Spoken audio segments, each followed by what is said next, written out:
ఒకే కాన్పులో ఇద్దరు మగ శిశువులు పుట్టారన్న ఆనందం ఆ దంపతులకు ఎంతోసేపు నిలవలేదు. 7 నెలలకే జన్మించిన ఆ శిశువుల్లో ఒకరు సరిపడనంత బరువు లేక నలతగా ఉన్నాడు. ప్రైవేట్ ఆసుపత్రిలో చేర్పించే స్తోమత లేని కన్నవారు ప్రభుత్వ మాతా శిశు సంరక్షణ కేంద్రంలో చేర్పించారు. కళ్ళు సరిగా తెరవని ఆ చిన్నారి చెయ్యికి వైద్య సిబ్బంది క్యాండ్లా సరిగా అమర్చకపోవడం శాపంగా మారింది. ఆ పసిగుడ్డు తన చెయ్యిని శాశ్వతంగా కోల్పోవాల్సి వచ్చింది. ఈ ఘటనపై మానవ హక్కుల కమిషన్ సుమోటోగా స్వీకరించగా ప్రభుత్వం ఏర్పాటు చేసిన త్రిసభ్య కమిటీ విచారణను పూర్తి చేసింది.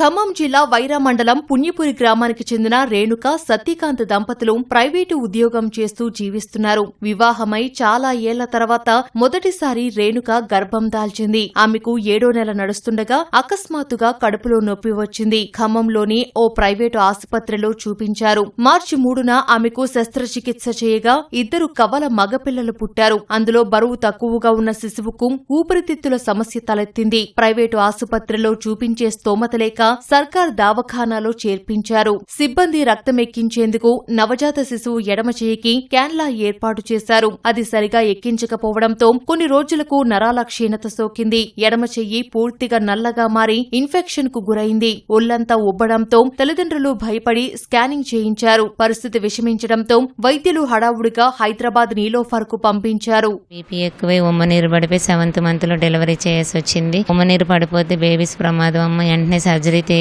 ఎమర్జెన్సీ కేసు సర్జరీ చేసి బాబుని తీయాలని చెప్పారు. సర్జరీ చేసి బాబుని ఇద్దరు తీశారు. వీళ్ళు ఒక బాబు 1.5 kg ఉన్నాడు, ఒక బాబు 400 kg ఉన్నాడు. వీళ్ళు కొంచెం వెయిట్ తక్కువ ఉన్నారు. వెయిట్ గెయిన్ కోసం బాక్స్లో ఉంచాలి, ఇంక్యుబేటర్ల ద్వారా ఉంచాలని చెప్పారు. 19 రోజులు ట్రీట్మెంట్ చేశారు. బాగానే చేశారు ట్రీట్మెంట్. కాకపోతే నా పెద్ద బాబుకు ఉంది ఓన్లీ లంగ్స్ ఇన్ఫెక్షనే. ఆ లంగ్స్ ఇన్ఫెక్షన్ వల్ల బ్లడ్ తక్కువ అవడం, ప్లేట్లెట్స్ డౌన్ అవడం జరిగింది. మేము డోనర్స్ని తెచ్చుకుంటే పలుమార్లు బ్లడ్ ప్లేట్లెట్స్ ఎక్కించారు. లాస్ట్ 20 daysకి బ్లడ్కి క్యాన్లా పెట్టారు బ్లడ్ ఎక్కించాలని. ఆ క్యాన్లా చంక దగ్గర పెట్టారు. ఆ చంక దగ్గర పెట్టడం వల్ల బ్లడ్ ఎక్కిన బ్లడ్ మొత్తం క్లాట్ అయిపోయి గ్యాంగ్రీన్ అయిపోయింది చెయ్యి. దానివల్ల ఇన్ఫెక్షన్ వచ్చింది. నేను బ్లడ్ ఫీడింగ్ ఇవ్వడానికి 5 hours పిలిచారు. వెళ్ళేసరికి చెయ్యి అంతా అరిచెయ్యి తెల్లబడి వాపు వచ్చింది. అడిగితే ఆయింట్మెంట్ రాసి హాట్ వాటర్లో క్లాత్ ముంచిచ్చి రుద్దిచ్చారు. అప్పుడు ఇంకా ఎక్కువైపోయింది గ్యాంగ్రీన్. తెల్లారే స్కానింగ్ పంపించారు. 3వ రోజు స్కానింగ్కి వెళ్తే స్కానింగ్ డాక్టర్ గారు చెప్పింది, బాబుకి నరాల కదలికల్లో అమ్మ, చంక దగ్గర క్యాన్లా పెట్టిన కాంచి అరిచేయ వరకు చేయిపోయింది. బాబు హ్యాండిక్యాప్టెడ్ అయ్యాడు. నరాల కదలికలు ఏమీ లేవు, చేయిపోయిందని ఇక్కడ ఖమ్మంలోనే తెలిసింది. నీలోఫర్ వైద్యులు శిశువు ఆరోగ్య పరిస్థితిని పరిశీలించి ఎడమ చెయ్యి పూర్తిగా తీసేయాలని, లేదంటే ప్రాణానికి ముప్పు అని తేల్చి చెప్పారు. శస్త్రచికిత్స చేసి ఎడమ చెయ్యి తీసివేశారు. పూర్తిగా కళ్ళు తెరిచి లోకం చూడని పసిగుడ్డు వైద్యుల నిర్లక్ష్యంతో శాశ్వతంగా తన చెయ్యి కోల్పోయి దివ్యాంగుడిగా మారాడు. చెయ్యి లేని బిడ్డను చూసి తల్లిదండ్రులు కన్నీరు మున్నీరుగా విలపిస్తున్నారు. తమకు న్యాయం చెయ్యాలని అధికారులను వేడుకుంటున్నారు. మళ్ళీ మేము రిపోర్ట్స్ తీసుకుని డాక్టర్ గారిని అడిగాము. ఇప్పటికిప్పుడు మీరు హైదరాబాద్ వెళ్ళాలని చెప్పారు. మాకు ఎవరు జెంట్స్ లేరండి, మేము రేపు మార్నింగ్ వెళ్తామని చెప్పిన.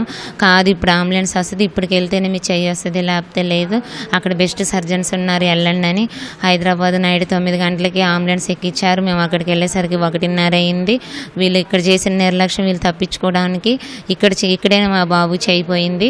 అక్కడ నీలోఫర్కి వెళ్తే అక్కడ అన్నారు, అక్కడ బాబుకి ఫిట్స్ వచ్చినాయి తల్లిపోలేక. ఈ బాబు ఇంకా సీరియస్ అయ్యాడు. ఈ బాబు సర్జరీ చేయాలి, బాబు చెయ్యి ఉంటే బాడీ అంత ఇన్ఫెక్షన్ అయ్యి బాబు బతకడని నీలోఫర్లో చెప్పారు. అప్పుడు సర్జరీ చేశారు మా బాబుకి.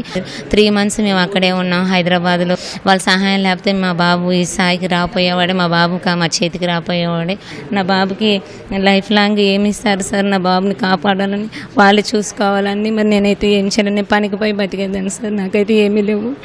నా బాబు చేయబోయింది, ఏం చేసుకోలేడు కదా సార్. ఆయన పని పోయి బతకడానికైనా నా బాబుకి అంత ఆధారం వాళ్ళే చూడాలి సార్. ఏదైనా ఖమ్మం గవర్నమెంట్ హాస్పిటల్ ఈ నిర్లక్ష్యం జరిగింది సార్. ఇక్కడ చేయిపోయిందని వాళ్ళు తప్పించుకోవడం కోసం, వాళ్ళు తప్పు కాబట్టి వాళ్ళు అంబులెన్స్ ఇచ్చి పంపించారు. మేము కూడా అంబులెన్స్ పెట్టుకోలేదు. ఈ ఘటనపై మానవ హక్కుల కమిషన్ సుమోటోగా విచారణకు స్వీకరించగా ప్రభుత్వం 3 సీనియర్ డాక్టర్లను విచారణ అధికారులుగా నియమించింది. విషాద ఘటనపై సమగ్ర విచారణ చేశారు. చికిత్స అందించిన సమయంలో డ్యూటీలో ఉన్న వైద్యులు, నర్సులను ప్రశ్నించారు. నిర్లక్ష్యం వల్ల పసిప్రాయంలోనే శిశువు శాశ్వత వైకల్యం తల్లిదండ్రులను జీవితాంతం వేదనకు గురిచేసే విషాద ఘటనగా మారింది.